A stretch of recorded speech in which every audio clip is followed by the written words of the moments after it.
Oh, yes, guys, we're back. As you can see with a guest, that Martini guy, TMG, is with us today. We will be speaking about the ETF, the altcoin season, the cheap, dirty alts that can do well in the near future. And on that note, Martini guy, what's happening? How have you been this week with the It, ETFs and old this, madness? yeah, this whole week it's been hellish and very much no sleep, and yeah, just unpleasant in general with all of the new participants that we have in the market now. They're really making it very fun and exciting, aren't they?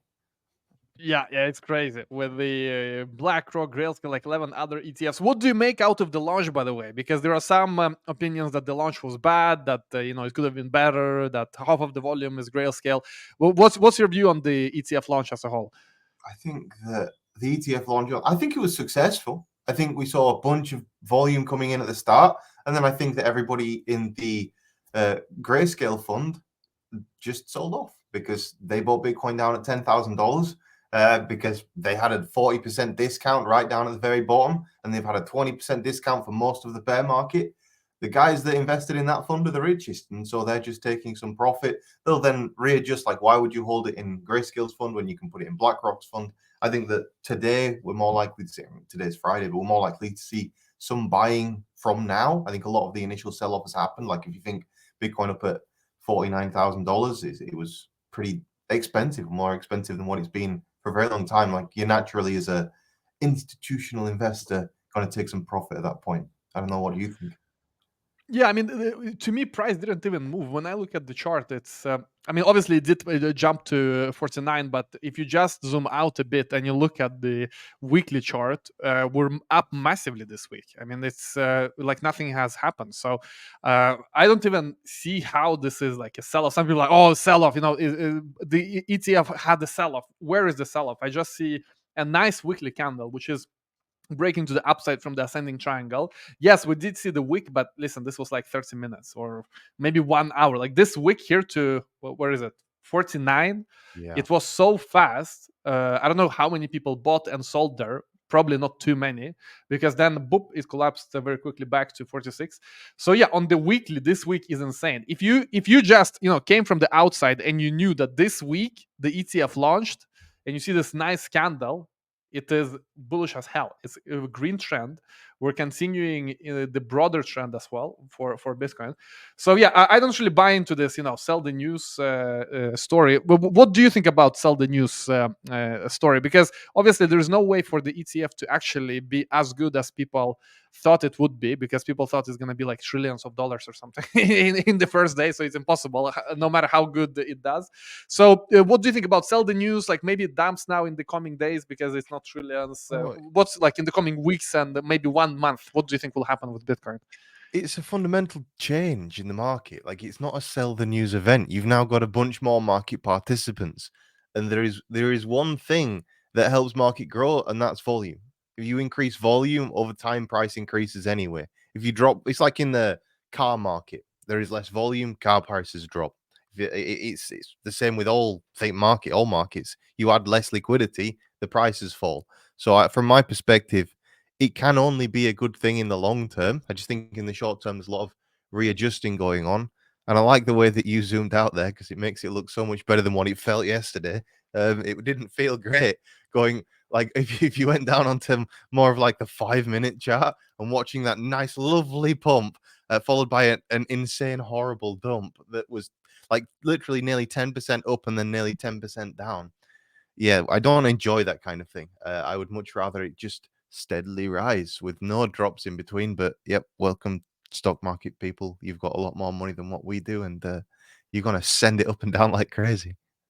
And how has, by the way, your journey been overall? Because the last bull market was insane. I mean, especially in alts. And I know that I mean all of us who are in this industry have made it very very nicely in the last bull. But then bear market came, and that was the year of wreckage. So how is your journey overall looking like? And what's your plan for this bull market? So, I mean, in the bear market, I got ruined in altcoins. I think everyone did. If you weren't, the problem was that if you were holding a lot of something, you couldn't sell it because if you sold it, then it would crush the market. It didn't matter how much of it you held. If you held I don't know, even $2,000 or something, you might affect the price of it 10%. So you just can't sell. So I just got dragged down like everyone else did in the altcoin market, and I was fortunate enough to make a few good calls near enough the bottom, which then gave me the ability to buy the dip quite good. So I bought a fair bit between 20 and 16. But on the whole, yeah, coming out, the market's been a lot kinder recently. But me personally, I've been doing a lot of business things outside of crypto, like putting crypto money into other businesses, which is something that I've never done before because I didn't have any money before. I mean, so you could say it went quite well overall the last bull market. Plans going forward are hopefully some of these other businesses that have been set up actually start generating some nice revenue. And then we can put some of that revenue back into Bitcoin. It's kind of like a longer play in creating a sustainable environment that doesn't rely on gambling on the prices all the time in order to try and get more money. Because I think that everybody is guilty of that. I just get really tired of it after doing it for since 2016 now. It's been a long time. How many years is that? It's like 8 years at this point. Yeah, I mean we're running on the 7th year here for my channel. I mean, if you started in 2016, it's like 8 years. That's crazy, man. Yeah, that was when I first really started, like, not gambling but investing. It was 2016, but the as in the YouTube, I also started 2016, but it was not about crypto back then. I did car YouTube. It's on the same channel. If you look back at my old videos, they're terrible. But we all have to start somewhere. It's just been a long time, long grind. But coming out of this bear market and into the next bull market, which it appears that we're going to have,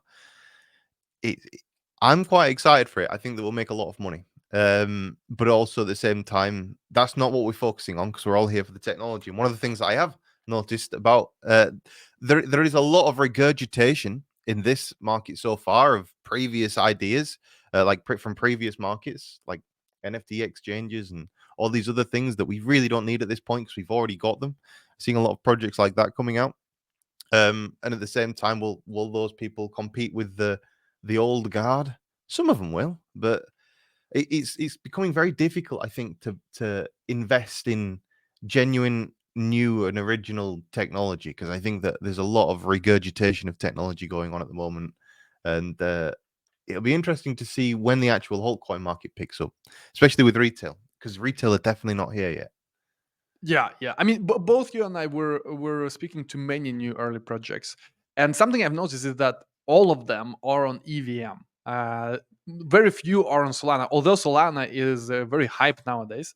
And I would think that there would be more projects building there, but it's not. Maybe it is because of this regurgitation that you mentioned, that people are already used to EVM, and like there are already libraries and code you can reuse, and talent you can hire quickly. How do you view this L1 war progressing? And do you think that we're going to see more projects on Solana soon? Because that could be a frontier which is unexplored for the projects. I think that there are. I've not actually really seen any altcoins developing on Solana. I'm not invested in a single one. I'm invested in things on Avalanche, Cosmos, Bitcoin. Not Solana though. It's weird to invest in a Bitcoin project. It's weird. I mean, it's weird because I mean they have established projects like Jupiter and Tensor, and I mean they have established projects that do airdrops and also meme coins. I mean, meme coins are the new projects that pump there. But in terms of like new, like someone is doing an IDO or someone is doing something new that everyone can participate in, I haven't seen that too much at all. And yeah, it's that's like 95% plus. The only thing I've seen is maybe like layer 2s that use SVM. So on ETH there's going to be Eclipse, which is SVM on ETH, and then on Solana there's going to be Neon, which is EVM on Solana. So yeah, let's see how that goes. I did the also, what's the wallet called on Phantom Wallet? They're doing that airdrop thing at some point, or at least they keep heavily hinting. No. I think they said they're not going to do it. They confirmed officially that. But I also thought it before. But I think last week they came out and officially denied that there will not be a coin, which is, I mean, it is an opportunity for someone to compete with them. As I guess they I can. will stop using Phantom Wallet now. So on to the next one. You Someone can stop airdropped me. with your transaction spoofing. I mean, I did a Oh, bunch of that. I went and bought some Mercurial, and actually, I discovered something about Mercurial. I thought they'd rugged. They've not. They rugged their old project, and they're making a new one, and they're airdropping the new token to the old holders, which I'm quite pleased about because everything else I invested in Solana, zero. Everything's at zero.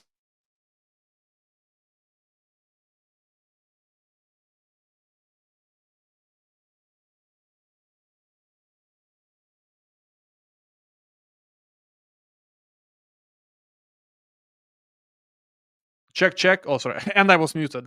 So Martini internet went to 0, and oh, there he is. He's back.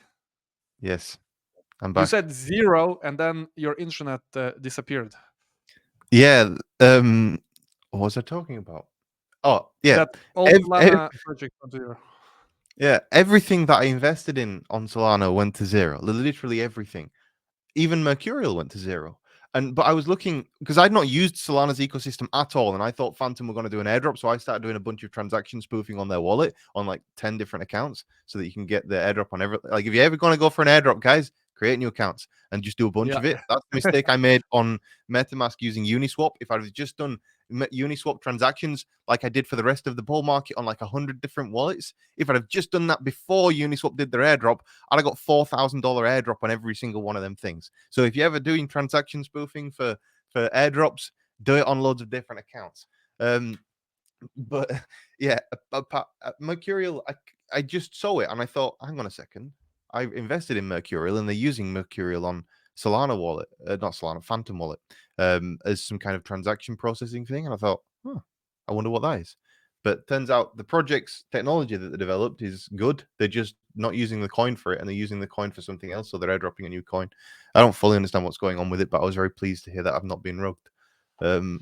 Like, and, it and, is and looking at how you think about portfolio, and creating a portfolio for this bull market, how do you think about your own portfolio? I mean, I know you're heavily into tilted towards alts.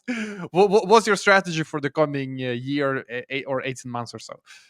So in the last bull market, I think we both experienced a lot of success investing in early stage projects before they've launched. I think that generally was the most profitable area to invest in. You can buy things off the market, but you're gonna make I don't know, if you're lucky, you do like 100x if you're really, really lucky. In general, between 5 and 10, like throughout the course of a bull market, unless you catch something that's really small and it runs into being really big, which again, they're 1 in 100 and they're not very common. But for me, the plan for the next bull market is, so far I've been investing into pretty much everything that has been coming to me and asking for money, because I think it's the same strategy as last time round. It's spray and pray at the start, hope that some of it goes well, some of it does go well, some of it won't go well. That's the inevitability of it. Sometimes, I mean, so far the worst result that I've had is a 2x. The best result that I've had has been a 55x, and it still sits at that value. So that's the range that you get. But at the same time, you lose liquidity when you do private sale investing. You lose access to all of your funds, and you're also just giving a bunch of guys that you don't know a bunch of money, and I don't like that. You feel poor all the time. Doesn't matter how much money you make, you should just keep slamming it into pre-sales. You never have any. So yeah, So is that your main strategy, or like how do you divide it between like Bitcoin, ETH, stable, or is it like all stable coin and just goes into new it goes into new coins? literally, so I've got my old portfolio from the last bull market. I'm not making any changes to that. I was happy with it in the bull market. I thought it was going to go up 100 times. It did, and then it didn't. And I figure, well, I'm quite happy with a lot of these things. They're not stupid investments, and the ones that are like, oh, I think that's kind of like gone. It's never really coming back, and I hold say $1,000 of it or something. I'm just holding on to it because there is a few in the last bull market that, if you remember, there's a point in every bull market where if something's not pumped, it doesn't even matter if it's rugged, it'll still pump. But like, there is a point where everything goes crazy and people go, everything's going to $1, and it's like, no, it's not. But like, let's go anyway. So I'm holding on to, that's my plan, is just hold on to as many things as long as possible and hope that some of it works out. There's a lot of good projects out there, but I think that a lot of these projects now are more so focused on their token model, which is good. The problem with the new projects is they've got TG on unlocks, which will continually eat into the price, whereas the old stuff won't have that. Yeah.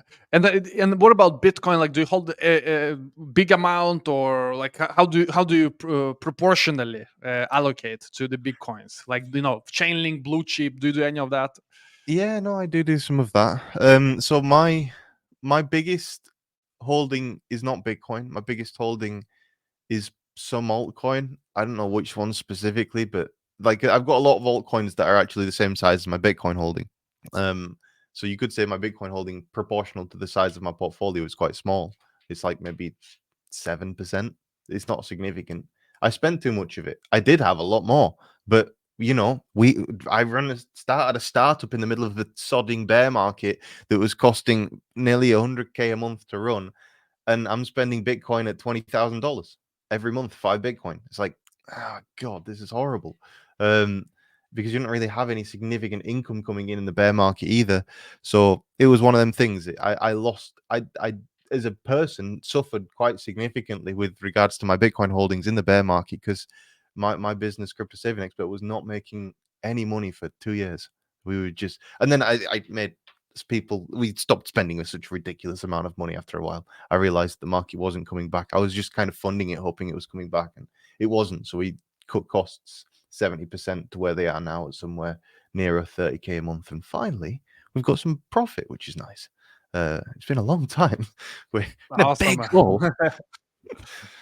Yeah. Yeah, and what's your view on this, like building startups? Because there is a good question to be had. Like, if you build with your own money and you don't take investment, is it better to just put your money in ETH or Bitcoin or your own startup? That's something I've been thinking a lot about myself, and it depends on like which time frame, of course, and how well the startup does. But have you thought about this like analysis yourself on Mm. investing in crypto Yeah. versus your own business? Don't bother, is what I would say. Unless you can build it with someone else's money, don't bother. Like that, you make so much more money just putting it into Bitcoin when everything's going bad. If you look at like proportionally the amount of money that I've lost versus the amount of money that I've spent, if you calculate the fact that Bitcoin is now up nearly 3 times from the bottom, no, it is definitely not worth doing startups. Don't bother with them. If you're gonna do one, build it with someone else's money because they are cash intensive, and unless you have a very quick road to revenue, which everybody thinks that they do, nobody actually does. Even I thought I did. We didn't. Don't bother. You save so much more money just making money and investing it, and over time just build a portfolio. And then because the other thing is, if the way that I calculate it is what is the actual yielding ROI? So how much money do you put into that to make money? So say that if you spend 100,000, how much money do you get back out of that? Do you get 105,000? Do you get 150,000? What do you actually get back? And at the moment, that's changed a little bit for the business, which is good because the market's picked up. But for a long time, it was very, very negative. So, and in Bitcoin or Ethereum or USDT, doesn't matter. You know that you can get a minimum of somewhere around 5% a year in crypto, just staking it in DeFi lending pools or whatever. So, from a business point of view, cash is king. Don't spend it all on some stupid idea. Yeah, I mean that's what I've heard it from several people. Where normally Bitcoin outperforms startup if you use your own money fully. So that's an interesting data point as well. But looking at the future and what things could do well, could pump. I mean, on this channel we love the dirtiest, cheapest, undervalued, fully ignored alts that are destined for a great future. What are some like latest coins that you've seen, or is there something new on the radar for you, or maybe old, something that you're holding that but still feel that is uh, fully undervalued and ignored? I mean, it's getting more and more difficult in this market to pick stuff like that because a lot of the stuff has risen up off the floor. So whereas before the answer would have been buy anything, everything is cheap. Even I've got some bags that have done like a 25x from over the course of the past month, just because the project had no liquidity and they've literally just restored liquidity to how it was. Um, th- there is a lot of different things on the market. I guess for me, I don't know. Shall I share my screen? I think I can. Yep. Let's see. Let's You click share screen, and then I should see it here. That's the one. Down. There he is. Add to stage. There we are. Perfect. Right. So I think the first thing for me would be this project here, which is Frontier. I put a decent amount of money into Frontier a while ago, around 30 cents, and now it's trading at 49 cents. Just think it's going to have a big run up at the start of this year. I know that they've got some news coming. It's not come out yet, but it is expected soon. And then from that perspective, what does Frontier do? Well, it's currently positioned itself as a Web3 wallet on Cosmos. I think that Cosmos is going to have a decent Interesting. growth. They don't really have a significant, like, safe, simple, and multi-chain wallet solution apart from Frontier. And Frontier's been around for a long time. It's like, I think, the number one wallet on Cosmos, but at the same time, its market cap is only 44 million. It's listed on Binance, OKX, and everywhere else that's big and popular, which is nice. For me, that's one of the ones that I've put a decent amount. When I say a decent amount of money, I put $50,000 into it, so it's quite a significant investment, especially like spot. And I think that can And, run. and here anyone can just try the wallet. You can try, you can download the wallet, see if it's good. If you like it, then it's always nice to have a product you like, because then if the coin is down, at least you know that you can persevere a bit longer. I feel if you have a project that you actually like use yourself. So that's a pro tip for everyone looking into this. Yeah, and from my perspective, I just think that there's a lot of these. Do you remember what's the price of this now? It's 49 cents. So we enter this stage on Binance with all Binance listed coins. And I don't know if it'll happen this time because they've locked out all of their UK users, French maybe, German definitely, and a bunch of other countries in Europe have been locked out.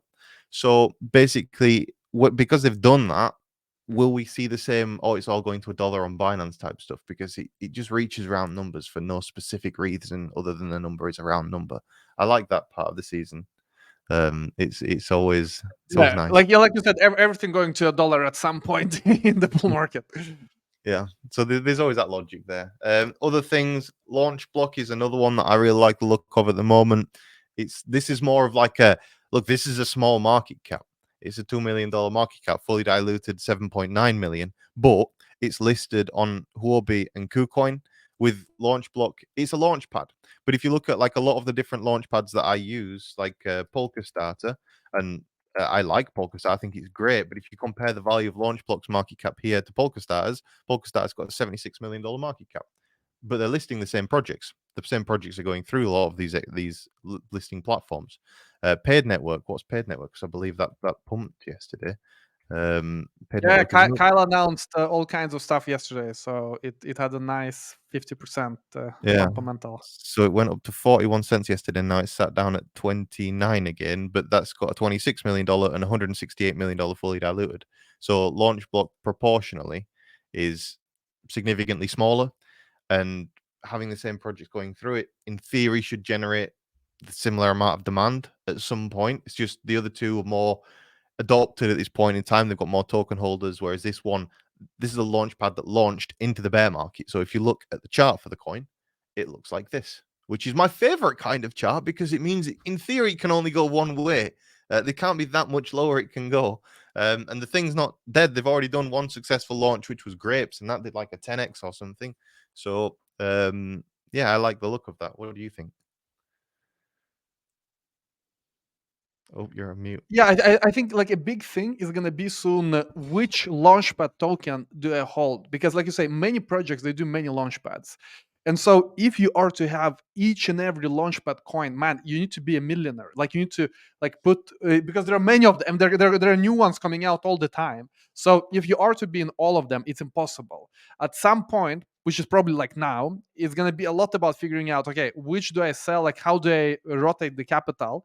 So I get most allocation for least capital invested in these launchpad coins. And then, of course, if the launchpad coin itself can pump a bit, it's even better. So I think that, overall, it makes sense because also, like we said, the best way to make money in crypto is to be in the IDOs. This is like investing in early stage projects. It's the best, especially now when the market is new. I've been saying on my channel, it's free money. Like it is free money. Nothing has lost money in these IDOs right now.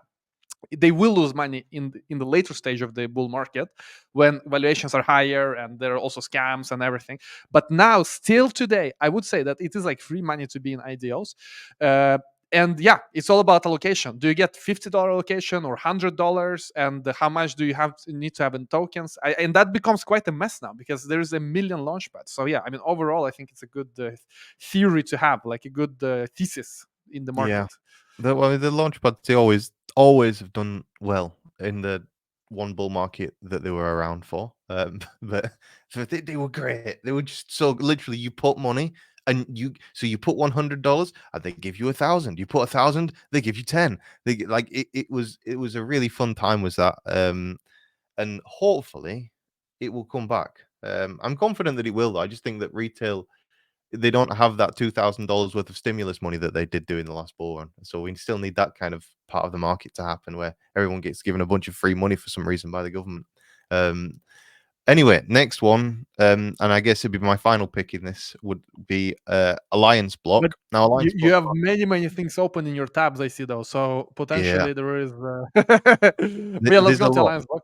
Like, I mean, this amount of tabs here. This is only a small selection of the things that I've got in my portfolio. My portfolio is extensive because I take an overall on the market. If crypto is growing, I'm doing well. If one thing's doing bad, another thing's doing good. It helps me sleep at night to have so many different things, as illogical as that would sound. To it makes me feel more sensible having more exposure. Yay. Anyway, Alliance Block, RWAs. What do you think of RWAs, and do you reckon the trend will take off? Well, I mean, I'm a believer in the long-term future, but I don't fully like that it's there's still some paper behind it. Like you need to have someone to do an entity to tokenize it. Now, will it pump? I'm sure it will still pump because it's a narrative. But there are also new projects like Casu coming out, also doing this. So I'm a believer in the concept because I in the future I see that you sit at home, you put like $10 and you can buy like real estate in any part of the world. I mean, that's gonna happen at some point. Or a kid in Africa can put $10 into New York real estate if he wants. That should be possible in the future. But there's this always gonna be a bit of friction with these papers because it's still like legal docs and stuff. But I'm a believer in the long term vision of it. And well, for me too, I think that logistically they sound very like there's a few property ones. I'm not really as on board with the tokenized property things because I think that you probably still need lawyers involved when dealing with property because you're more likely to Yeah, have but that's something. what I mean. That's what I mean. But what Yeah. can you do which is not like that? I mean, outside of maybe currency, but I don't know if that's more like stablecoin, not a real world asset. But what other things are more easier? I think one of the good ones, speaking as somebody that deals in this market, is race cars. Race cars have no documentation. You don't have a document that you submit to the government when you transfer ownership of a race car. There is nothing that proves ownership of a race car. They just give it to you. It's like buying a toy from a toy shop. There's no paperwork. Also, race cars, when sold between countries, are tax free, and race cars are, in general, a very common vehicle used by people with lots of money and not necessarily any trace of where that money came from. They get used for all sorts of things to race cars, a little bit like watches.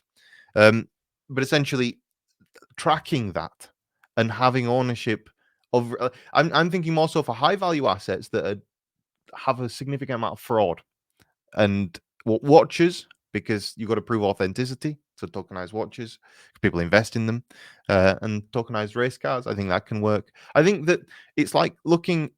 I invest in the company that creates EVs, but they don't create EVs for the road, like autonomous vehicles, and they're made of electricity. Made of electricity.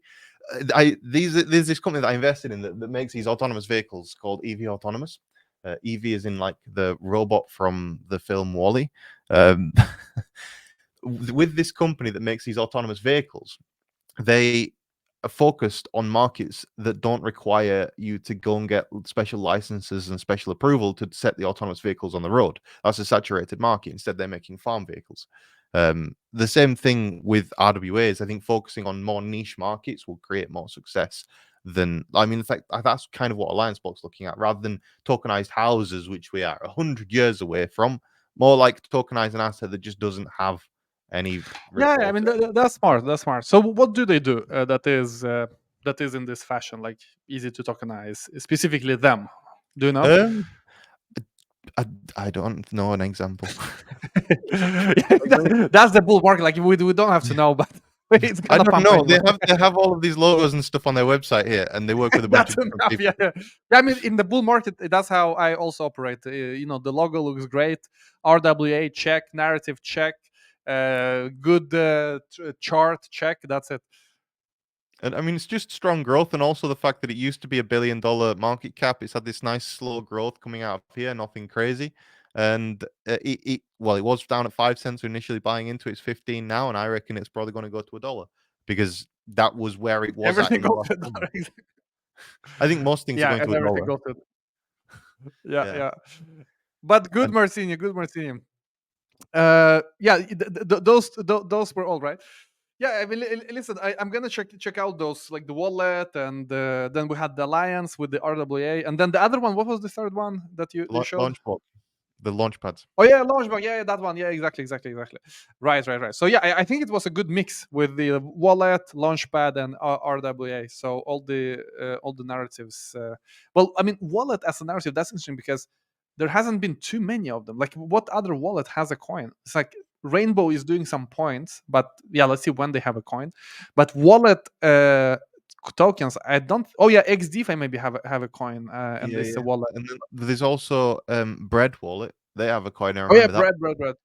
I don't know if the coin on the wallet still exists. I remember that on Binance, like in 2017 when Binance first launched, and Bread was Yeah, and pumping also like crazy. Trust Wallet, they have the coin. I mean, the thing is, this is basically gonna be trading logos. Like everyone knows the coin, so yeah, why not buy it? It's like, you go into stock portfolio, like, yeah, Apple and yeah, Nike. Yes. So it's gonna be the same, I think, for newcomers. If they use Frontier, it's gonna be which coin to buy. Let me buy Frontier coin.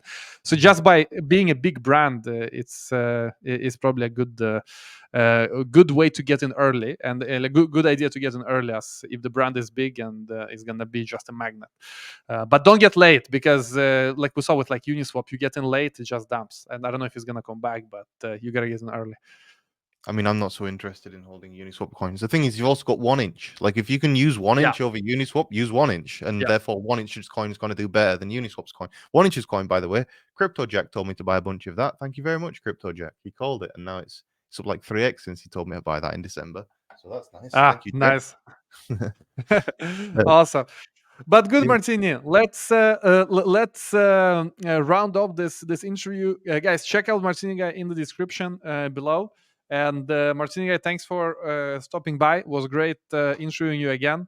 And yeah, let's see what the bull market brings us. Hopefully, a little bit more money than the bear market brought us, because that was horrendous. We're out of it now. And yeah, up only. Thanks a lot, guys. Smash up the like, and goodbye, guys. Goodbye.